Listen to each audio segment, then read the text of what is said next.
Mesdames et messieurs, bonsoir. Merci d'être sur Al24 News pour un nouveau numéro consacré aux derniers événements du jour. Aujourd'hui, on évoquera une figure phare de la politique italienne de ces dernières décennies. Oui, une longue période, disparue à l'âge de 86 ans. Et il s'agit de Silvio Berlusconi et le Cavaliere. Sa longévité s'est confondue avec la scène politique italienne, laquelle a forcément marqué l'Italie. Néanmoins, peut-on parler d'un phénomène Berlusconi? Dans quel état il laisse la droite italienne, dont il a été le chef de file durant de longues années? Et puis on questionnera son héritage, si bien sûr on peut parler d'héritage politique et bien d'autres choses au menu de ce soir.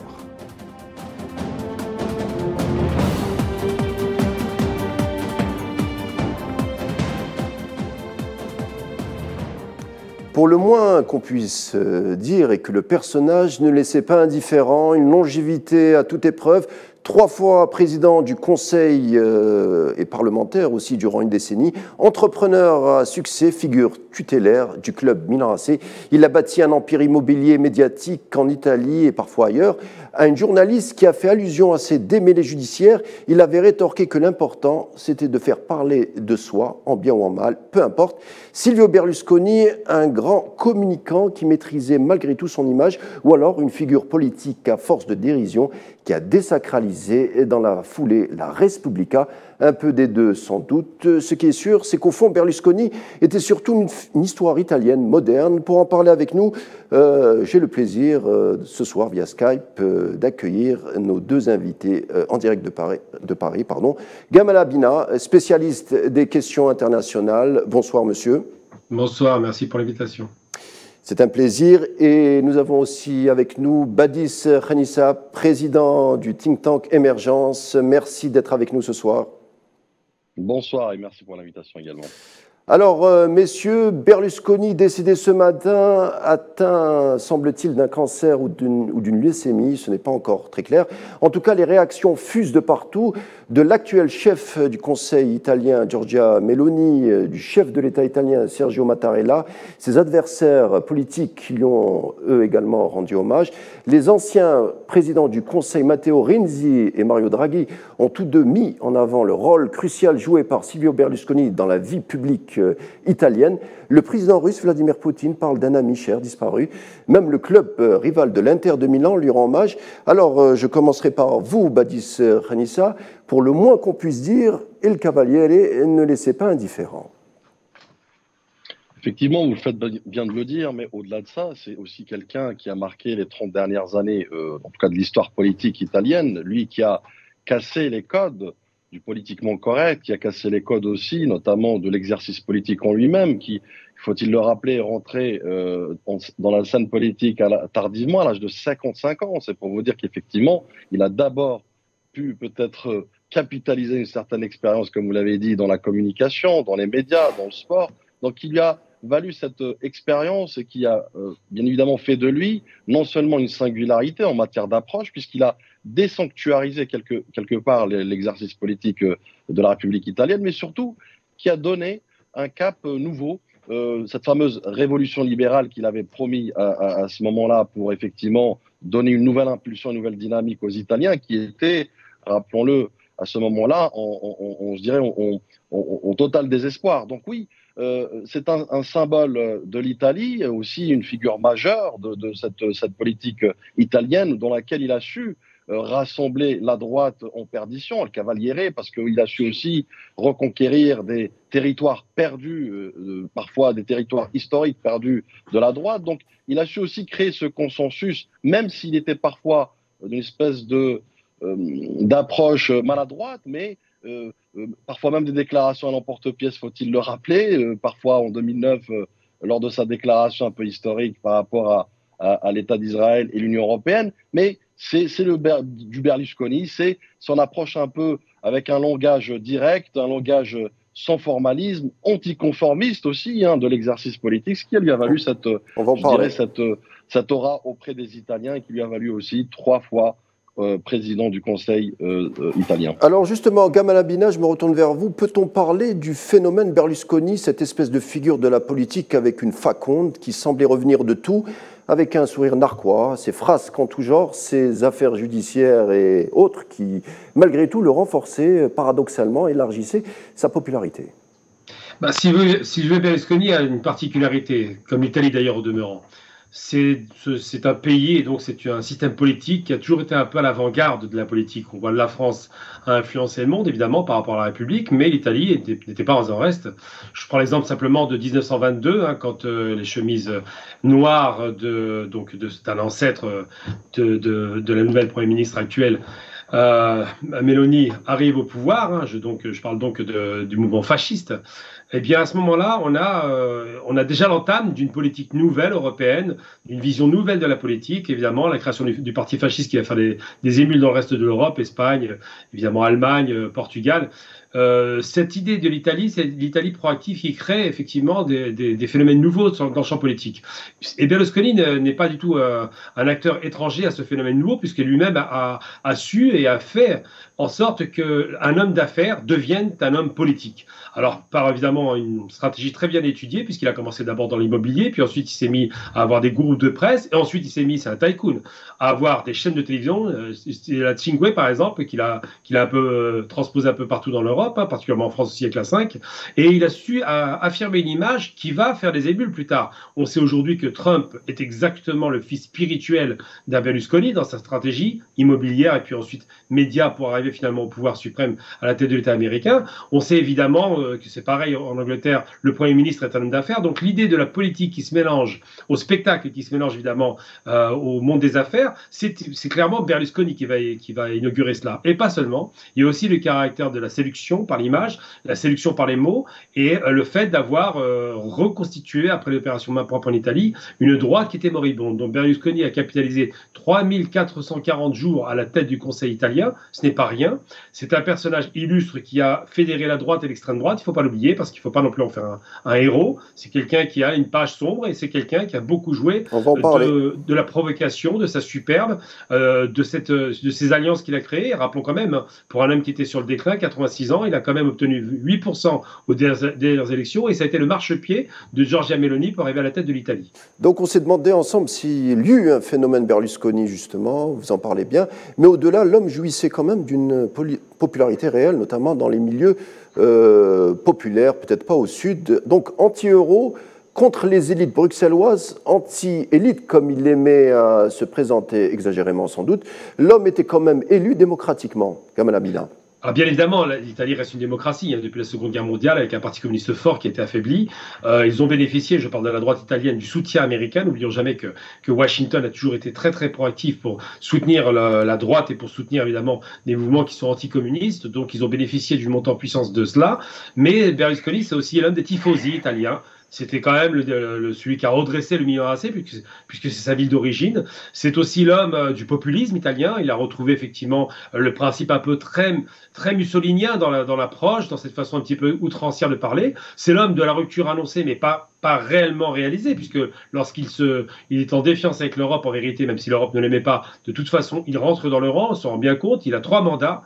Un premier mandat qui se passe relativement bien, on dira, il n'y a pas trop d'affaires, ça va. Le second mandat, où il est littéralement vraiment jeté dehors par Bruxelles parce que les affaires commencent à arriver et qu'il pose problème. Et le troisième mandat qui se passe plus ou moins mal, mais les affaires l'éclaboussent littéralement. Effectivement, on est gêné par ce troublion de la politique qui en fait trop sans doute, qui a une popularité indiscutable en Italie. Il va être d'ailleurs célébré comme un grand président du Conseil. Le Conseil, ça correspond au Premier ministre, donc c'est le chef du gouvernement. Il va être célébré, il y aura des funérailles nationales et pour cause, Giorgia Meloni, qui est une de son alliée, hein, et à qui elle doit sa victoire, hein, évidemment, et bien Giorgia Meloni le célèbre comme un héros de la nation, d'ailleurs comme beaucoup d'Italiens. Berlusconi n'a laissé personne, ne laisse pas froid les gens. Il a créé un groupe de presse important, il a donné une image très forte, il a démocratisé la politique avec une espèce de sentiment un petit peu bon enfant, un petit peu comme Trump d'ailleurs, où il donne le sentiment qu'il est anti-système, même si ce n'est pas réellement un anti-système. Mais il ne demeure pas moins que ce qu'on retient de Berlusconi, c'est un homme atypique, un homme du peuple, un homme qui a débuté, il n'était pas riche, pauvre, dans des circonstances qu'on qualifierait de troubles dans la mesure où on prétend que c'est la mafia qui aurait financé ses premiers biens immobiliers, mais il n'en demeure pas moins qu'il n'a jamais été condamné pour cela, si ce n'est pour fraude fiscale, et qu'effectivement, il reste un personnage haut en couleur. Alors, Badis Khanissa, on va peut-être parler un peu de l'histoire italienne, l'histoire récente en tout cas, puisque Berlusconi, malgré tout, est un produit de l'histoire politique italienne, une sorte de Giulio Andreotti bis. Vous vous souvenez, ce dirigeant de la gauche chrétienne qui a dirigé 7 gouvernements dans les années 70 et 80, c'est-à-dire surtout une sorte, je ne sais pas, de symbole qui imbrique à la fois la politique, les milieux des affaires, parfois des milieux aussi, disons-le, des milieux un peu de l'ombre, un peu occultes en tout genre. Justement, peut-être Berlusconi a su susciter le mystère, tant sur sa carrière, mais aussi sur son apport politique lors de justement ces 3 mandats, mais pas que. Et lui aussi qui a été le mentor, rappelons-le, de Meloni. Donc c'est lui qui l'a fait introduire dans la politique italienne. Et c'est lui qui a été aussi son mentor et son coach. Donc c'est un Berlusconi qui, pour ma part, a su faire converger d'abord la politique dans son approche, comme j'expliquais tout à l'heure, assez singulière, assez individuel, qui porte sa marque de fabrique, je dirais, et qui a fait fureur, puisque le peuple italien a su suivre ce nouveau cap qui a été donné, en complète, je dirais, indépendance par rapport à ce qu'ils ont pu voir ou assister par le passé. Mais en tout cas, il a su susciter aussi de l'espoir dans une Italie titubante, dans une Italie mourante même. Donc, comme j'expliquais tout à l'heure, il aime bien se donner ce titre de atlantiste modéré et conservateur. Donc, il a su, si vous voulez, faire une espèce de melting pot de tous les courants, toutes les approches populistes y compris, voire même parfois extrémistes, puisqu'il est aussi taxé d'avoir amorcé certaines alliances contre nature avec de l'extrême. Mais au-delà de cela, encore une fois, il reste cet homme historique, cet homme mythique qui a su transformer tout ce qui touchait en or, et y compris l'exercice politique. Donc il a su aussi apporter cette espèce de lexique discursif dans lequel il pouvait apporter une réponse à une problématique, contrairement à d'autres politiciens, comme j'avais expliqué tout à l'heure, qui étaient véritablement dans un exercice du politiquement correct. Lui, il a su casser ce carcan pour donner une image de celui qui est proche du peuple, de cette proximité, même si elle a été entachée, faut-il le rappeler, par plusieurs scandales, série de scandales d'ailleurs privés et aussi financiers. Mais encore une fois, les jugements ont été clairs, un seul jugement en tout et pour tout. Donc c'est pour vous dire que c'est quelqu'un qui a su profiter d'une dynamique, mais aussi qui a su apporter une réponse, lui qui aimait bien le dire, vouloir servir les intérêts de l'Italie, cette Italie que j'aime au lendemain de justement dans son élection pour la première fois à la tête du Conseil, en tout cas comme Premier ministre au Conseil italien. Gamal Amina, j'aimerais vous entendre sur ce lien entre Berlusconi et Andreotti. On a l'impression que la politique italienne donne naissance à ce profil d'homme politique un peu qui arrive à échapper un peu à la justice et qui concentre plusieurs strates du pouvoir italien, un pouvoir occulte, un peu celui de la PEC, un peu celui de... Voilà, ça concentre beaucoup de choses et en même temps, il s'en sort bien puisque vous l'avez rappelé judicieusement, il n'a eu qu'une affaire, il a été condamné qu'une seule fois. De mœurs dont on lui a reproché d'avoir été extrêmement proactif, on dira, pour être gentil. Les condamnations ne sont pas tombées, ça a été négocié en vérité, mais la vraie question qui se pose, effectivement, que vous venez d'évoquer par rapport à Andreotti ou d'autres d'ailleurs, c'est la question des juges de l'Italie et du pouvoir indépendant par rapport au pouvoir judiciaire par rapport au pouvoir politique. La question s'est posée longtemps et l'opération Main propre, qui a d'ailleurs fait tomber beaucoup de monde à cette époque-là, dans les années 80-90, a permis à un homme comme Berlusconi, qui n'était pas forcément le moins entachable dans l'histoire, puisque sa fortune s'est faite de façon assez étrange et rapide, n'a pas entaché finalement cette droite italienne qu'il a su reconstituer. La problématique de Berlusconi, c'est pas tellement le fait qu'il ait changé la vie politique italienne, même si ça a été un peu le cas, c'est qu'il ait mis une image de l'Italie, enfin d'une Italie politique, parce que c'est une république très instable en vérité. Vous voyez le nombre de gouvernements qui sont tombés les uns derrière les autres, ça rappelle la 4e République en France. Il a su rassembler la droite et l'extrême droite, parce qu'on n'en parle pas assez, mais le MSI, la Ligue lombarde ou la Ligue du Nord, toutes ces organisations, Meloni récemment, qui se réclamait ouvertement de Mussolini, c'est l'extrême droite qui parle. Donc Berlusconi n'est pas l'extrême droite, je ne le crois pas, puisqu'il a su faire la paix à Kadhafi, on voit l'image à l'écran d'ailleurs, mais c'est quelqu'un qui est un pragmatique et qui se dit pour que l'Italie redevienne forte avec un modèle quand même. Il y a une certaine nostalgie de l'époque mussolinienne qui a relancé l'économie. Eh bien, ces gens-là ont une nostalgie parce que Mussolini n'étant pas Hitler, il y a une distinction qui est faite de façon très, très nette en Italie. Et donc, ces gens-là ont cette idée de ce modèle. D'ailleurs, j'en veux pour preuve, 100 ans après les marches brunes, comme je disais tout à l'heure, eh bien, Meloni arrive au pouvoir. Elle se réclame effectivement Mussolini. Mais c'est vrai que l'idée d'une politique spectacle, c'est ça dont on parle, d'un homme qui vient de la télévision, comme Trump d'ailleurs, d'un homme qui vient du milieu des affaires, d'un homme qui vient d'un milieu occulte avec l'histoire de la mafia, puisque on a toujours tendance à dire que le sud de l'Italie, c'est la mafia qui la tient. Eh bien, cet homme a su quand même pacifier la relation du monde politique avec l'italien de base. Et c'est vrai que le fait qu'il ait été aussi très populaire par rapport au football, ça lui a donné un tremplin, un peu comme Bernard Tapie en France. Ça a donné une dimension multiple au personnage, avec des frasques qui lui ont été très souvent d'ailleurs pardonnées. Les Italiens ne le voulaient pas pour ces histoires de mœurs, ça ne les intéressait pas. Ceux sur lesquels ils ont été plus inquiétés en vérité, même si ça a donné un côté ridicule à sa fonction, où il a un petit peu écorné la fonction du chef du Conseil italien, c'est effectivement le fait que sur les questions financières par exemple, ou sur les questions même d'alliance internationale, on a considéré qu'il commençait à aller un peu trop loin, sa relation avec l'Europe, avec la Russie, tous ces éléments. D'ailleurs, j'en veux pour preuve qu'on a entendu aujourd'hui Poutine dire de Berlusconi que c'était un ami. C'est dire à quel point ces relations c'est des relations personnelles qu'il a développées et c'est moins de la stratégie politique que de la stratégie pragmatique. Berlusconi, c'était l'Italie avant tout. Justement, on va parler de ça justement, la transition est toute faite, puisque j'aimerais évoquer avec vous les liens de Berlusconi avec Poutine ou encore feu Muammar al-Kadhafi, des amitiés qu'il aimait afficher ouvertement alors que ces deux dirigeants n'étaient pas, enfin toujours concernant le président russe, en odeur de sainteté du côté de l'OTAN ou du Nord ou de l'Occident, peu importe. On se souvient, l'Italien s'était opposé aux croisades otanesques contre la Libye, dont le but, à part se débarrasser du dirigeant libyen, sont toujours questionnés. Y a-t-il, je pose la question comme ça simplement, y a-t-il un lien entre, selon vous, entre cette posture ou encore ces critiques envers la monnaie unique et sa chute, ou en tout cas le début de ses problèmes?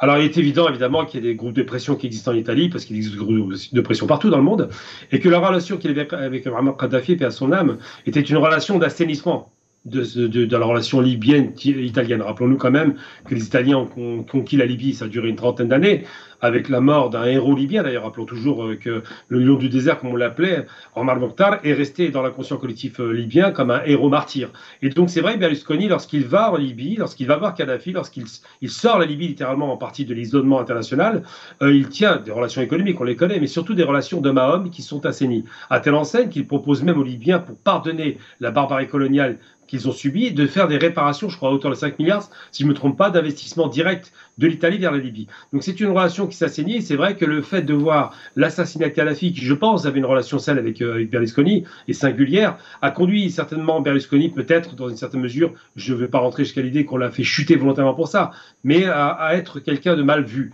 par rapport au reste de l'Occident. Quant à la relation avec Poutine, évidemment, alors là, c'est même pas la peine. Poutine étant devenu quasiment l'incarnation du diable en Occident, il suffit que même Meloni, elle a des relations avec Poutine qui inquiètent les Occidentaux. On voudrait isoler la Russie. Une Russie qui, pareil, est très nationaliste aujourd'hui, donc il y a des points communs entre l'Italie et la Russie par rapport à ça. Et Berlusconi a été considéré comme étant un troublion qu'on ne pouvait pas accéder au pouvoir. Badis Khanissa, un commentaire sur les liens de Berlusconi avec Poutine ou encore Kadhafi qui ont pu peut-être lui causer pas mal de soucis?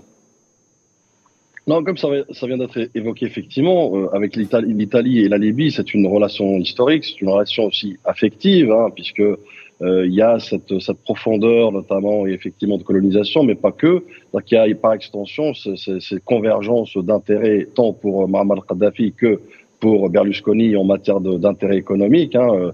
Le groupe Eni était le groupe le plus important en matière d'investissement économique, en matière d'énergie en Libye. Donc, il y avait des intérêts quand même assez importants et assez stratégiques pour Berlusconi. Mais au-delà de ça, bien évidemment, par je dirais, fait de relations et de profondeur de ces relations, elle s'est transformée en relation amicale. Au même titre d'ailleurs que Vladimir Poutine. Mais pour revenir à Kadhafi, lui qui est, rappelons-le, à la mort de Kadhafi, à son assassinat, il avait évoqué que c'était une folie d'avoir déstabilisé la Libye, d'avoir assassiné Kadhafi. C'est pour vous dire qu'effectivement, c'est quelqu'un qui, parfois même, il a été taxé pour cela, hein, reproché aussi, qui pense à voix haute, entre parenthèses, et au même titre que son intérêt déclaré et je dirais officiellement et publiquement son amitié profonde aussi à Vladimir Poutine, même après février 2022 et la crise en Ukraine. Donc c'est quelqu'un qui est authentique, c'est quelqu'un qui est en adéquation avec est fidèle à son personnage, fidèle aussi à son approche et sa vision. Parfois aussi, rappelons-le, comme j'ai expliqué, des déclarations un peu farfelues. Lui qui avait pris de court Angela Merkel en 2009 et Sarkozy avec cette déclaration rocambolesque, à savoir je dirais son intention à vouloir voir Israël adhérer à l'Union européenne, même si elle était loin. C'est du Berlusconi, donc à savoir qu'il est vraiment atypique. Mais encore une fois, aux yeux du peuple italien, aujourd'hui, il a laissé un legs, il a laissé un cap, puisque l'Italie, faut-il le rappeler, dont les 3 mandats, a pu aussi émerger, être mis en exergue, tant par sa politique et notamment sa stabilité politique, mais aussi par l'espoir suscité, à savoir une dynamique économique qui a fait de l'Italie aujourd'hui un partenaire stratégique pour plusieurs pays, tant en Europe qu'en Afrique. Justement, Badis Renissa, je crois qu'on l'a démontré, donc Berlusconi, plusieurs décennies de vie politique, il laisse des disciples comme l'actuel chef du Conseil italien, Giorgia Meloni, ou encore son allié, Matteo Salvini, chef de la Ligue anti-migrants. Mais au-delà, que restera-t-il, selon vous, de Silvio Berlusconi d'ici quelques années ? Le symbole, à savoir cet homme réfractaire tant par rapport aux diktats de politique interne, mais aussi par rapport aux diktats de l'Europe, aux diktats du monde, je dirais aujourd'hui multilatéraliste certes, mais dans lequel l'Italie effectivement pourra profiter de ce legs, pourra profiter de cette approche innovante qu'il avait apportée 3 décennies en arrière. Donc je pense que oui, ils seront redevables à cette cassure ou cette interruption, notamment dans le prisme lui-même et le paradigme politique de l'Italie, que Silvio Berlusconi a su effectivement amorcer, a su initier d'une manière efficace, mais surtout d'une manière pérenne, puisque nous avons vu aujourd'hui une Meloni qui reconquérit certains terrains ou certaines relations bilatérales avec certains pays pour lesquels ils n'étaient pas forcément, je dirais, prédisposés. Donc c'est dire qu'aujourd'hui, l'Italie va profiter et continuera à profiter de ce symbole qui est Berlusconi, qui était Berlusconi en tout cas. Gabal Amina, même question, peut-on parler d'héritage berlusconien ? Oui, tout à fait. La création de ce parti Forza Italia était destinée à faire en sorte que l'Italie aille de l'avant. Berlusconi a initié quelque chose de fort, c'est qu'il a su réconcilier, c'est important de ne pas le perdre de vue, parce que la Ligue lombarde, qui est une ligue éminemment raciste au départ, la Ligue du Nord, s'est un petit peu calmé par rapport à l'Italie du Sud. C'est-à-dire qu'il a réconcilié le Nord et le Sud, ce qui n'était vraiment pas évident. Il a su faire en sorte que l'Italie soit intégrée, qu'économiquement, il y ait une vraie relance économique, puisque quand il y a eu la dégradation de la lire italienne, ils ont pu exporter à plein régime, que c'est devenu la 2e puissance industrielle d'Europe, c'est pas rien, et que l'Italie, dans un pragmatisme qui est voulu par Berlusconi, pas seulement, pas Meloni aussi, qui va en Algérie, par exemple, pour les gaz et le pétrole, qui ne va pas rompre totalement avec la Russie, qui fait en sorte d'apaiser sa relation avec la rive sud de la Méditerranée, eh bien, ce sont des partis qui s'inscrivent dans une logique de construction de leur nation. Ce sont des partis que je dirais pas nationalistes ou ultranationalistes, mais au moins patriotes économiques. Et ça, ces questions-là, elles vont rester. Berlusconi a donné un sentiment de fierté, même si vers la fin, c'était moins glorieux. Il n'en demeure pas moins qu'il pesait toujours 8% aux élections et que c'est grâce à lui aujourd'hui que cette coalition de droite et d'extrême droite a su se rallier, faire corps dans une Italie qui est enfin réunifiée entre le Nord et le Sud. Il n'y a plus cette rupture du Nord riche et industriel et du Sud pauvre. Aujourd'hui, avec Berlusconi, l'Italie semble s'être réconciliée. Gabal Amina, vous l'avez souligné tout à l'heure, on a l'impression que Berlusconi ouvre la voie à plusieurs figures politiques, cette espèce de mélange entre souverainisme, populisme aussi, et anti-élite. On a vu des cas comme des Berlusconi, à la fois comme Trump, Viktor Orban, le président brésilien. On a l'impression que même d'une certaine manière Erdogan, on a l'impression que ça fait ce type d'écurie, il y a un ancrage qui promet beaucoup de succès à l'avenir. Alors, le problème, c'est que quand je dis régulièrement, quand j'interviens dans les médias européens en particulier, que je leur dis que ce qui a fondé la réussite des pays occidentaux, c'est la droite et l'extrême droite, ça choque. Parce que quand on pense à l'extrême droite, on pense au nazisme. Et même dans le parti nazi, ils ont modernisé l'Allemagne. En Espagne, c'est Franco, Salazar au Portugal. Et évidemment, celui qui a initié tout ça, le laboratoire, donc, Benito Mussolini en Italie, qui a modernisé le pays. C'est difficile à entendre, malheureusement, parce que c'est des partis extrêmes. Mais il est vrai que lorsque Berlusconi fait ces alliances-là en Italie, il crée un laboratoire politique qui fonctionne. Orban, maintenant, vous m'avez cité plusieurs élites intellectuelles, et l'Europe va de plus en plus à droite, voire à l'extrême droite. Il y a fort à parier que la France devienne, en 2027, un pays d'extrême droite, et on a entendu Marine Le Pen regretter la mort de Berlusconi comme si c'était un compagnon de route. Donc ce mouvement de droite et d'extrême droite qui est en train de submerger l'Europe, et qui va peut-être toucher la Russie d'ailleurs, parce que la Russie commence à être plus ou moins, par rapport à la question de la souveraineté du nationalisme, commence à être touchée par ce courant-là. Eh bien, c'est vrai que l'Italie de Berlusconi a démocratisé et a normalisé la relation avec l'extrême droite, ce qu'on n'imaginait pas. Le MSI, qui est l'émanation de Benito Mussolini, ou encore la Ligue du Nord, qui est un mouvement ouvertement raciste, comme je l'ai dit, anti-italien, toutes ces organisations aujourd'hui sont vues comme étant des partis normaux. Et c'est ça qui est à craindre, parce que les partis normaux peuvent s'autoriser beaucoup de choses par la suite si on ne les surveille pas. Monsieur Badis Nissa, vous avez le mot de la fin. Berlusconi et l'avenir? Non, Berlusconi le lègue l'héritage pour une Italie rayonnante, conquérante, comme on le voit aujourd'hui, qui ouvre des horizons à foison et qui, encore une fois, est dans la continuité de ce continuum plutôt d'une politique à laquelle Berlusconi a marqué de son ADN, je dirais. Merci messieurs. On rappelle que l'enterrement, la cérémonie religieuse est prévue mercredi. L'Italie a décrété un jour de deuil national. Ça sera tout messieurs. Merci de nous avoir accompagnés tout au long de ce magazine. Je rappelle que nos invités de ce soir étaient Gamal Abina, spécialiste des questions internationales, et également Badis Renissa, président du think tank Émergence. Le magazine Grand Échiquier que vous retrouverez demain. Bonne suite des programmes sur Al24.